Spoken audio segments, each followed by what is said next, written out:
말씀 보겠습니다. 오늘 말씀은 역대하 15장 10에서 15절입니다.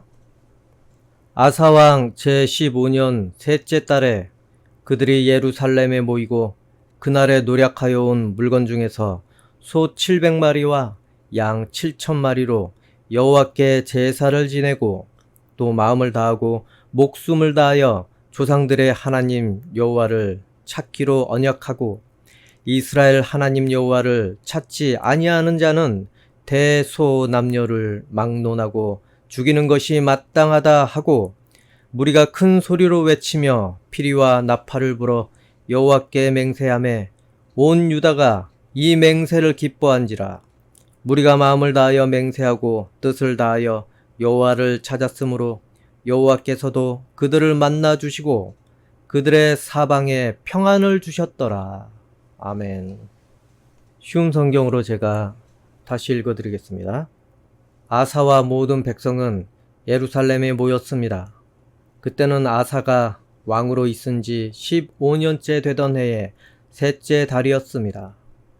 그들은 그때에 여호와께 소 700마리와 양 7,000마리를 바쳤습니다. 그 짐승들은 적에게서 빼앗아 온 것입니다.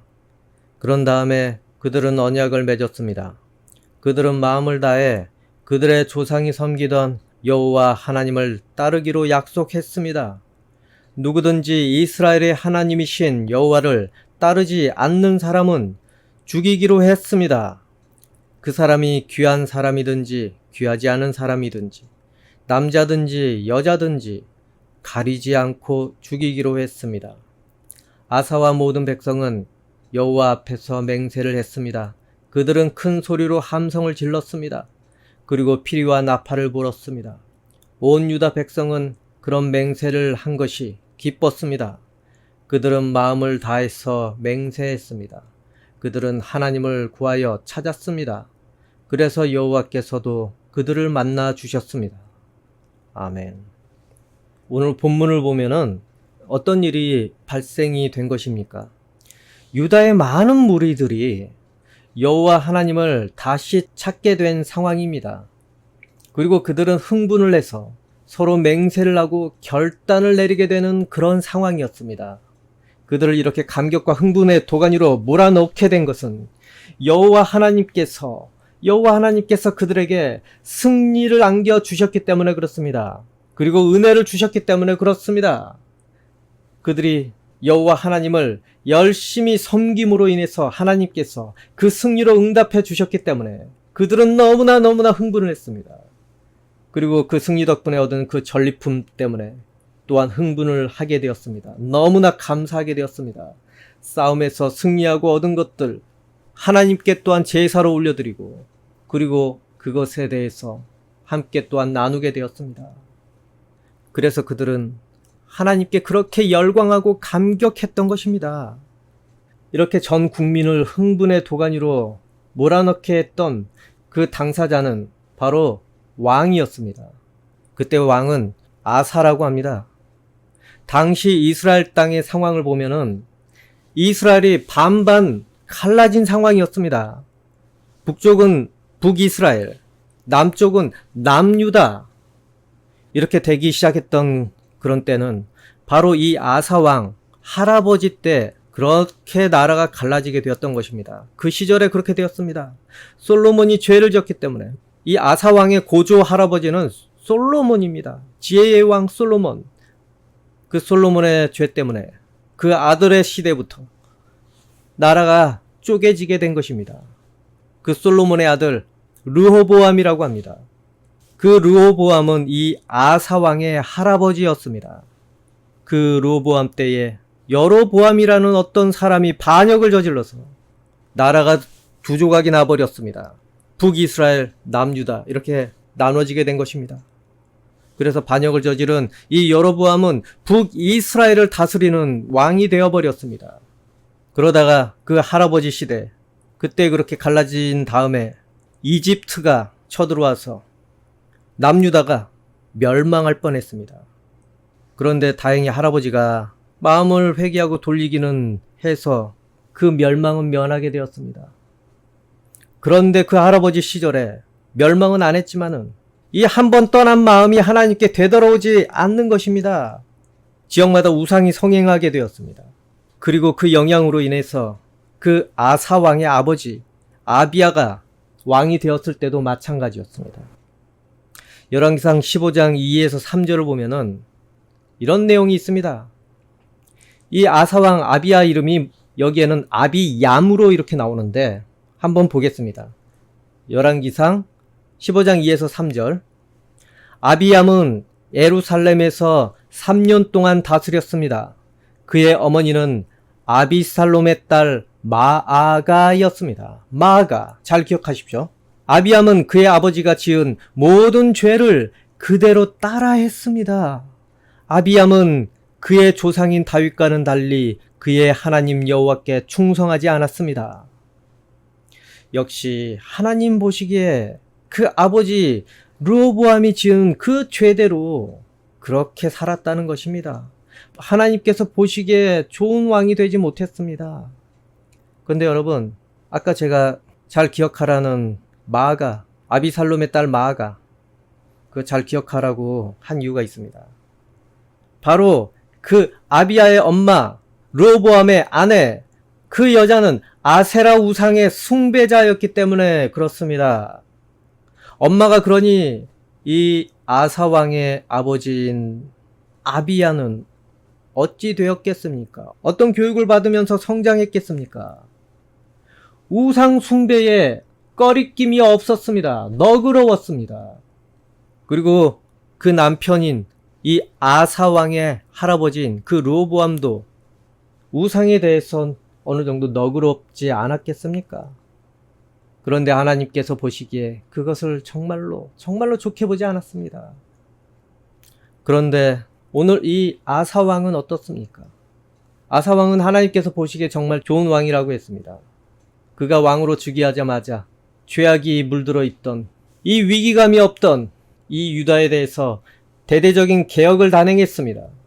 역대하 14장 1에서 5절을 보면은 아비야가 죽어 다윗 성에 묻혔습니다. 아비야의 아들 아사가 그의 뒤를 이어 왕이 되었습니다. 아사의 시대에 10년 동안 그 땅에 평화가 있었습니다. 아사는 여호와께서 보시기에 올바른 일을 했습니다. 아사는 우상을 섬기는 데에 썼던 이방 제단과 산당들을 없애버렸습니다. 그리고 헛된 신들을 기념하는 돌 기둥들을 부숴버리고 아세라 우상들을 찍어버렸습니다. 아사는 유다 백성에게 명령하여 그들의 조상이 섬기던 하나님께 복종하게 했습니다. 아사는 그들에게 여호와의 가르침과 계명을 지키라고 명령했습니다. 아사는 유다의 모든 마을에서 산당과 향제단을 없애버렸습니다. 그리하여 아사가 왕으로 있는 동안에는 평화가 있었습니다. 이 아사왕 그는 하나님께서 그렇게 미워하던 이 우상을 모조리 없애도록 전 국민에게 명령을 그렇게 내린 것입니다. 그리고 온 국가에 개혁을 단행을 한 것입니다. 그리고 다시 조상들이 섬기던 하나님을 다시 섬기도록 그렇게 하였던 것입니다. 또한 하나님의 명령과 율법을 철저히 지키게 명령을 하였습니다. 왕이 명령한 것인데 백성이 어떻게 어길 수 있겠습니까?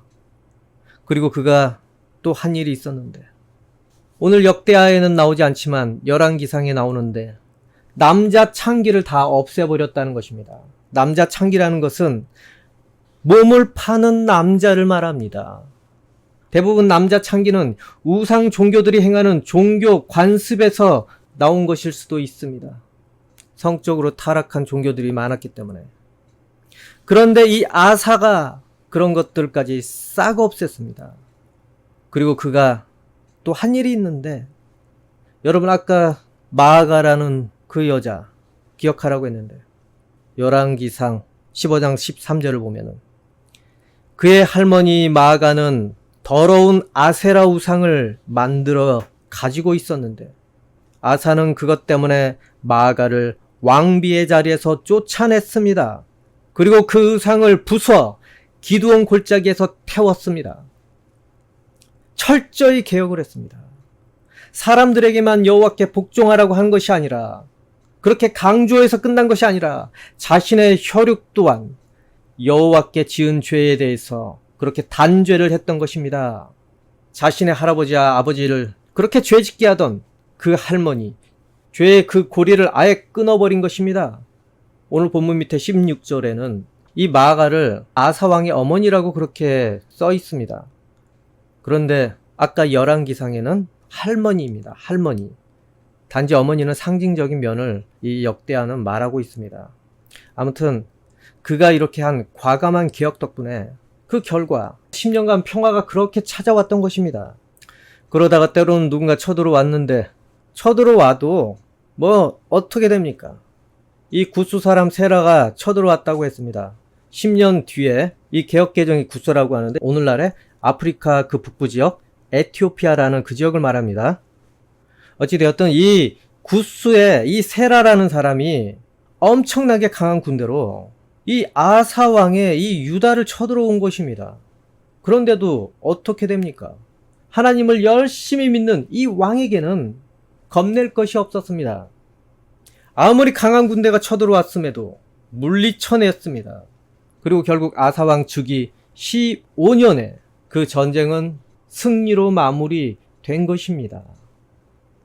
물론 성경에는 이 구스의 세라에게 이겼다고 그렇게 구체적으로 나오진 않지만은 여러 학자들이 이렇게 정황을 보니 구스 그 세라에게 드디어 승리한 것이다. 이렇게 짐작을 한 것입니다. 이렇게 아사 왕이 개혁을 다짐한 이후로 하나님께서도 그의 개혁에 지지를 해 주었습니다. 그리고 그거에 대해서 잘했다라고 하나님께서 그렇게 표현을 해 주셨습니다. 그 나라를 지켜주시고 그 나라에 평화를 주시고 때로는 무엇이 침략해서 들어오더라도 그들의 방패가 되어 주십니다. 그들의 군대가 되어 주십니다. 신명기 11장 7에서 9절을 한번 보겠습니다. 여러분 자신들은 여호와께서 하신 이 모든 일을 보았소. 그러므로 내가 오늘 여러분에게 주는 여호와의 모든 명령을 지키시오. 그러면 여러분은 강해져서 여러분이 건너가 들어가려는 땅을 차지할 수 있을 것이요. 여호와께서 여러분의 조상과 자손에게 주시기로 약속하신 그 땅에서 오래오래 살게 될 것이요. 그 땅은 젖과 꿀이 넘쳐 흐를 만큼 비옥한 땅이요. 이렇게 하나님께서 바라시는 대로 살기만 하면은 하나님께서 나머지는 보장해 주신다는 것입니다. 하나님께서 이미 복을 정해 두셨습니다. 복을 계획해 두셨습니다. 단지 중요한 거는 하나님께서 바라시는 대로 살기만 하면 이렇게 준비된 복이 임한다는 것입니다. 그러니 너희들은 나에게 순종할 걱정만 해라. 이것입니다. 그런데 믿어주지 않았습니다. 내가 능력이 있어야지 내가 그래야 지킬 수 있는 거야. 그 마음이 더 가득하지 않겠습니까? 그런데 아니었습니다. 이 아사 왕이 개혁을 단행을 했을 때 평화가 왔습니다. 그리고 그들에게 지혜를 주셨습니다. 하나님께서는 모든 것이 잘 되는 그런 지혜를 주시게 됩니다. 하지만 처음에 사람들은 이 아사 왕의 개혁에 대해서 어떻게 생각을 했겠습니까? 어쩌면 반발을 했을 수도 있습니다. 그 우상들을 만들어서 돈 벌던 사람들도 생계가 막막해지니까 반발했을 수도 있습니다. 저항이 만만치 않았을 것입니다.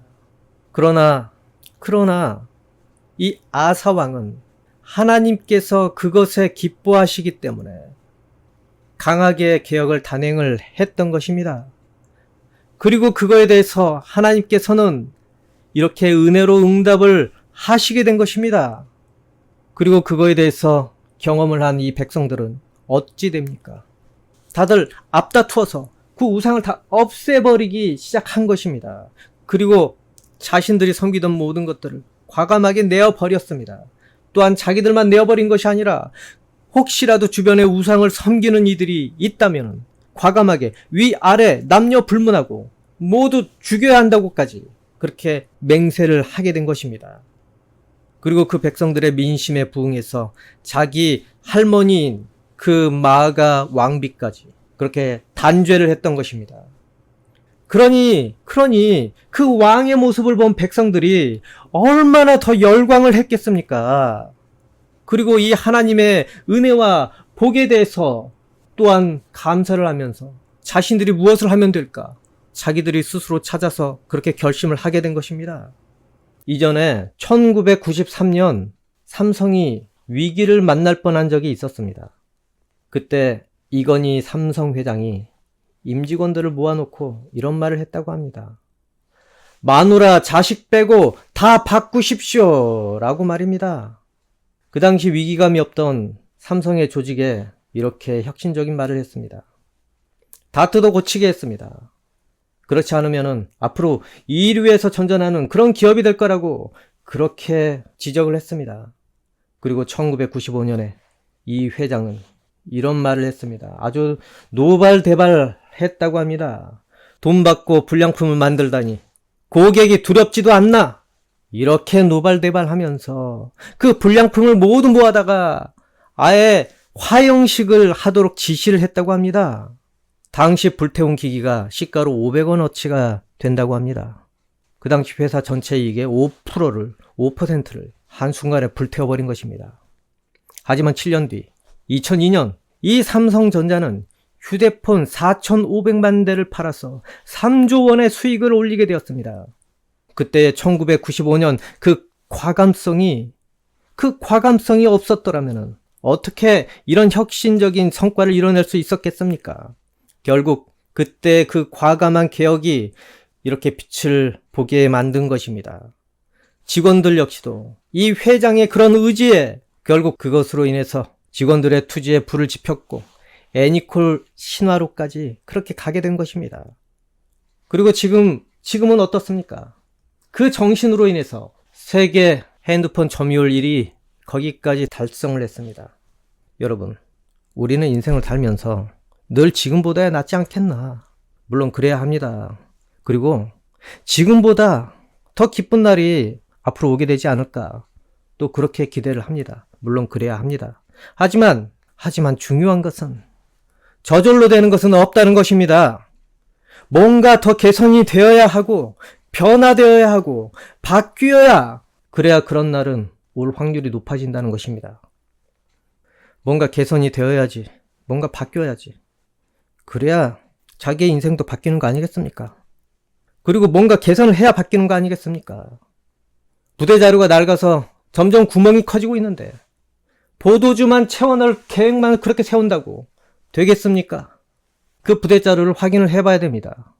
그리고 때로는 새 부대로 바꿔야 합니다. 그래야 여러분이 힘들게 채운 그 포도주가 낭비되지 않게 되는 것입니다.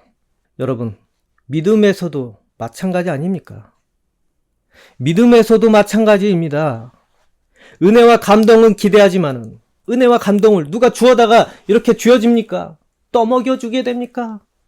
그것만 기다리고 있습니까? 그러면서 나는 왜 은혜가 없을까? 나는 왜 감동이 없을까? 나는 왜 하나님을 믿는데도 내 마음에는 평화가 없고 내가 기도한 대로 왜 되지도 않고 이렇게 건조한 믿음 생활에 억지로 하나님을 예배하고 있는 것인가? 잘 들으십시오. 여러분이 감동과 감격이 없는 이유는 여러분이 새로워지는 것을 거부했기 때문에 그렇습니다. 멍하니 습관처럼 누가 떠먹여주는 그런 은혜만 기대하고 있기 때문에 그렇습니다. 하나님께서는 매일매일 변화된 나의 마음으로 늘 새로워진 모습으로 더 나아진 모습으로 하나님을 마주하기를 원한다는 것입니다. 여러분, 자기에게 무슨 감동이 주어지기를 기다리지 마십시오. 날마다 새로운 은혜를 소망을 하시고 새로운 감동이 채워지기를 소망을 하시면서 어떻게 살아야 될지 고민이라도 하면서 오늘을 맞이하시기 바랍니다. 그리고 자기의 은혜를 빼먹는 그 구멍 무엇인지도 찾아보고 자기의 믿음을 보수하는 그런 모습도 가지기 바랍니다. 나를 진단해 보니까 내가 오늘 은혜를 잃어버리고 있는 것이 바로 이것 때문이다. 내 믿음이 허술해지기 시작한 것이 바로 이것 때문이다. 그냥 될 대로 내버려 두면 그게 어떻게 자동으로 되겠습니까? 아닙니다. 여러분이 회개하고 그것에 대해서 대비를 세워야 되고 하나님을 붙잡고 간구를 해야 되는 것입니다.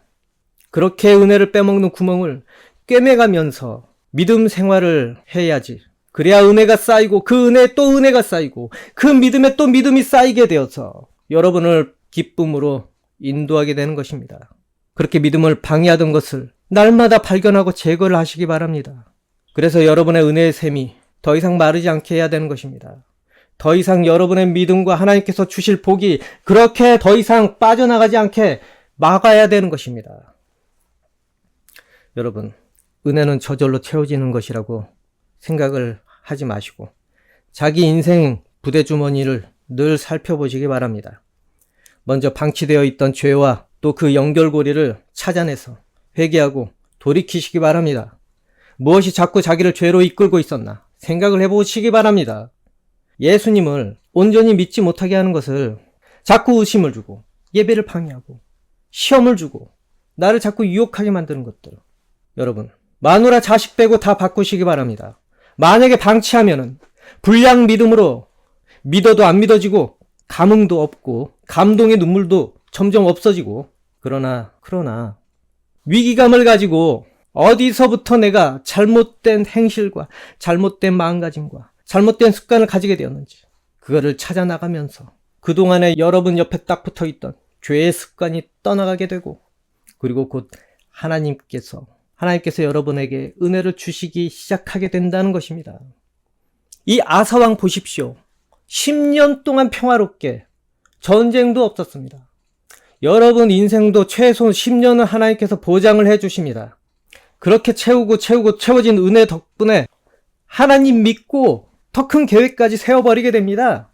그러니 여러분이 인생이 바뀌기를 원한다면은 여러분이 새로운 계획을 세우기 이전에 하나님을 새롭게 만나도록 늘 다짐하며 사시기 바랍니다.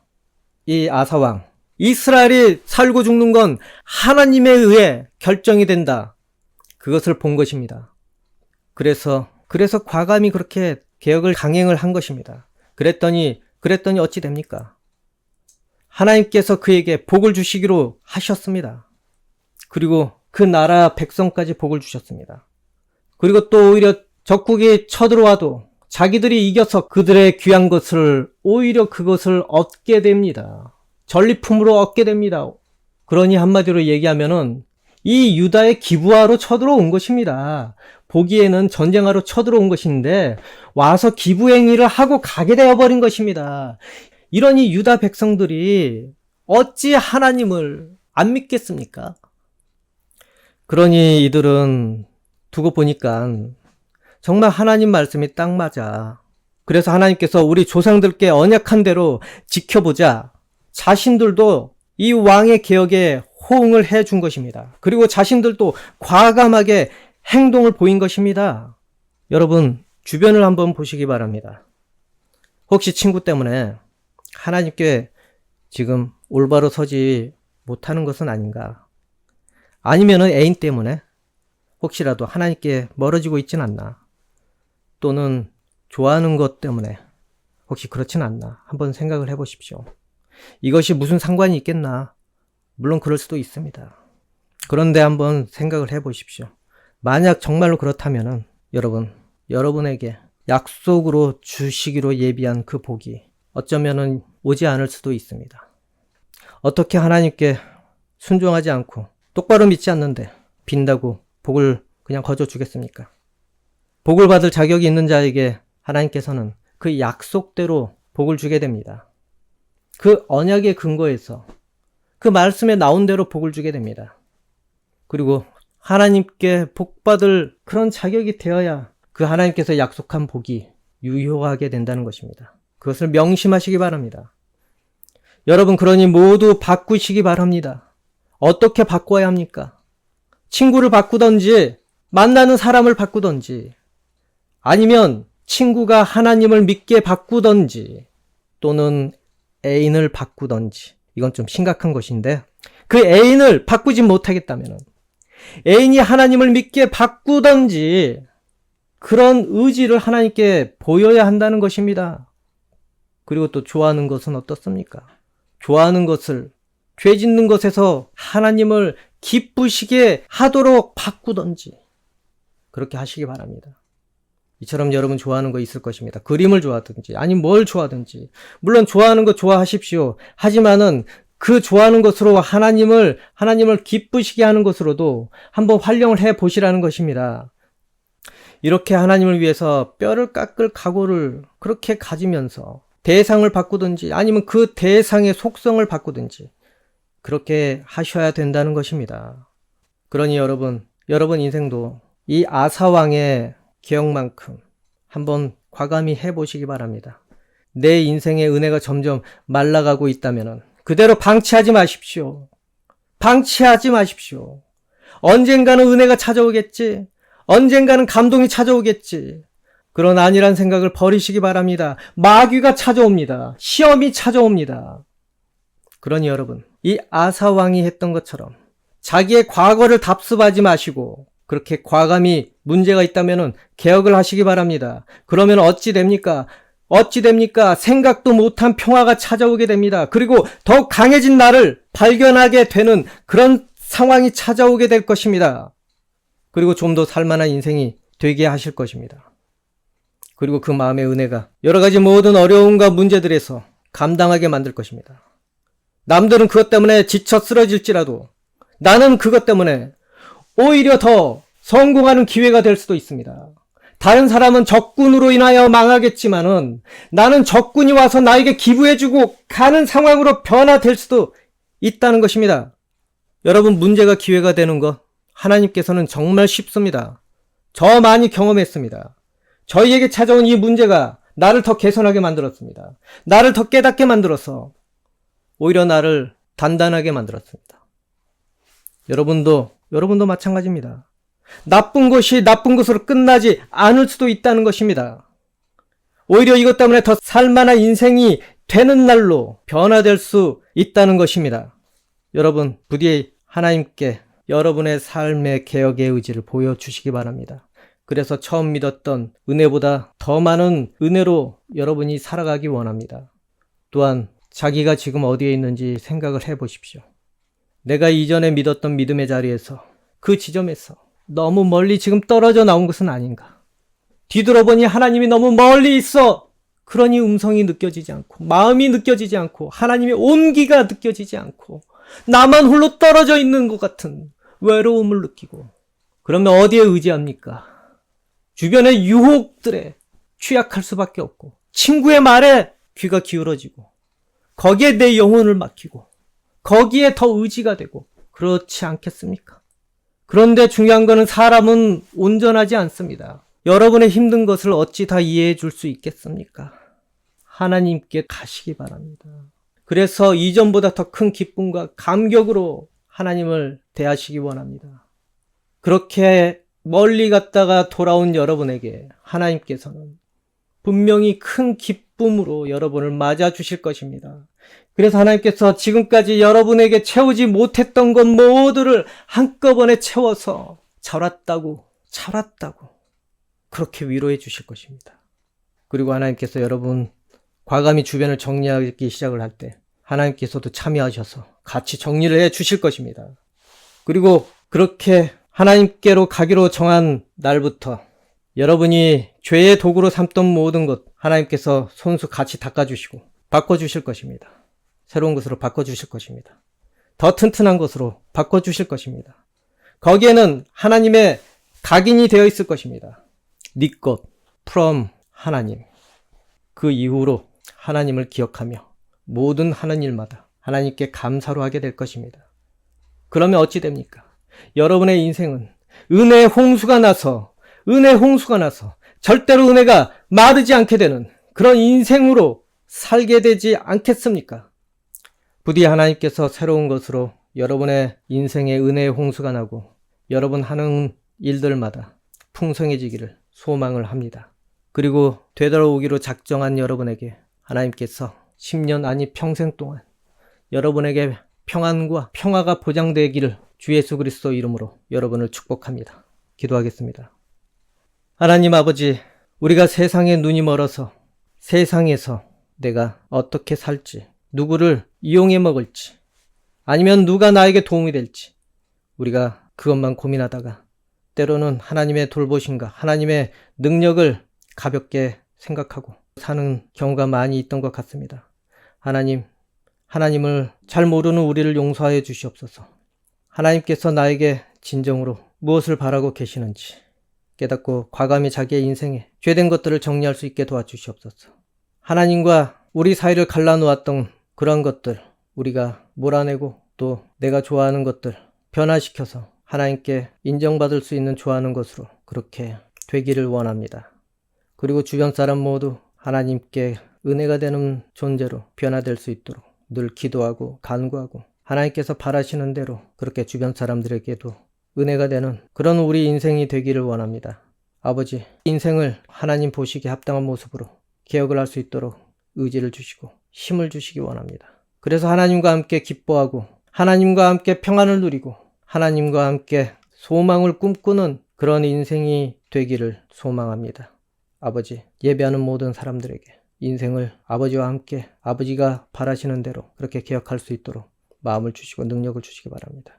예수님 이름으로 기도합니다. 아멘.